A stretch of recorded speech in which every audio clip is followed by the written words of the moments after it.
ಶ್ರೀ ಗುರುಭ್ಯೋ ನಮಃ. ಹರಿ ಓಂ. ಗುರುಬ್ರಹ್ಮ ಗುರುವಿಷ್ಣು ಗುರುದೇವೋ ಮಹೇಶ್ವರ. ಸಾಕ್ಷಾತ್ ಪರಬ್ರಹ್ಮ ತಸ್ಮೈ ಶ್ರೀ ಗುರುವೇ ನಮಃ. ಗುರುವೇ ಸರ್ವಲೋಕಾನಾಂ ವಿಷಜೇ ಭವರೋಗಿಣಾಂ ವಿದಯೇ ಸರ್ವವಿದ್ಯಾನಾಂ ಶ್ರೀ ದಕ್ಷಿಣಾಮೂರ್ತಯೇ ನಮೋ ನಮಃ. ಆತ್ಮೀಯ ವೀಕ್ಷಕರೇ, ಬಹಳ ವಿಶೇಷವಾಗಿ ಈ 2026 ಬಹಳ ಅದೃಷ್ಟವಾಗಿರ್ತಕ್ಕಂಥ ವರ್ಷ. ಈ ಒಂದು ವರ್ಷದಲ್ಲಿ ವಿಶೇಷವಾಗಿ ನಾವು ಭೂಮಿಯನ್ನು ತಗೋಬೇಕು, ನಮಗೆ ಭೂಮಿ ಲಾಭ ಆಗಬೇಕು ಅಂತಕ್ಕಂಥ ವಿಚಾರ ಎಲ್ಲರ ಮನಸ್ಸಲ್ಲೂ ಇರುತ್ತೆ. ಹಾಗಾಗಿ ಭೂಮಿಗೆ ಸಂಬಂಧಪಟ್ಟಂಗೆ ಒಂದಷ್ಟು ನಾವು ಹಣವನ್ನು ನಾವು ತೆಗೆದಿಟ್ಟಿರ್ತೀವಿ. ಎಷ್ಟೇ ಹುಡುಕಿದ್ರೂ ನಮ್ಗೆ ಒಳ್ಳೆ ಭೂಮಿ ಸಿಗೋದಿಲ್ಲ, ಅಥವಾ ಭೂಮಿ ಸಿಕ್ಕಿದ್ರೂ ಅದರಲ್ಲಿ ಏನೋ ಒಂದು ತೊಂದರೆಗಳಿರುತ್ತೆ, ಕೆಲವು ಲಿಟಿಗೇಷನ್ಗಳು ಅದರಲ್ಲಿ ಇರುತ್ತೆ.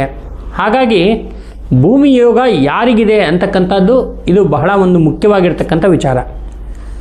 ಇದರಲ್ಲಿ ಜ್ಯೋತಿಷ್ಶಾಸ್ತ್ರದಲ್ಲಿ ಕೆಲವು ನಕ್ಷತ್ರಗಳನ್ನ ಹೇಳಿದ್ದಾರೆ. ಈ ನಕ್ಷತ್ರಗಳಿಗೆ ಭೂಯೋಗ ಪ್ರಾಪ್ತಿಯಾಗುತ್ತದೆ ಅಂತ. ಸೊ ಆ ನಕ್ಷತ್ರಗಳಿಗೆ ಏನಾಗುತ್ತೆ ಅಂತ ಹೇಳಿದ್ರೆ ಜಾಸ್ತಿ ಶ್ರಮ ಪಡೋಂಗೇ ಇಲ್ಲ. ಒಂದಷ್ಟು ಭೂಮಿಗಳನ್ನ ನೋಡ್ತಾ ಇದ್ದಾಗೆ ಬಹಳ ಒಂದು ಅನುಕೂಲಕರವಾಗಿರ್ತಕ್ಕಂಥ ಹಾಗೂ ವಿಶೇಷವಾಗಿರ್ತಕ್ಕಂಥ ಭೂಮಿ ಸಿಗುತ್ತೆ. ಆ ಒಂದು ಭೂಲಾಭ ಇರತಕ್ಕಂಥ ನಕ್ಷತ್ರಗಳು ಈ ವರ್ಷದಲ್ಲಿ ಬಹಳ ಅದೃಷ್ಟ ಮಾಡಿದ ನಕ್ಷತ್ರಗಳು ಅಂಥೇಳಿ ನಾವು ಹೇಳ್ಬೋದು. ಯಾಕಂದರೆ ಒಂದು ಭೂಮಿ ಅಂತಕ್ಕಂಥದ್ದು ನಮ್ಮ ಹೆಸರಿಗೆ ಬರಬೇಕು ಅಂದರೆ ಬಹಳ ಒಂದು ಕಷ್ಟ ಇದೆ. ಅಂಥದ್ರಲ್ಲಿ ಇಂಥ ನಕ್ಷತ್ರಗಳಿಗೆ ಭೂಮಿ ಸಿಗುತ್ತೆ ಅಂತಕ್ಕಂಥ ಒಂದು ಜ್ಯೋತಿಷ್ಯ ಶಾಸ್ತ್ರದ ಒಂದು ಆಧಾರದಿಂದ ನಾವು ನೋಡ್ಬೋದು.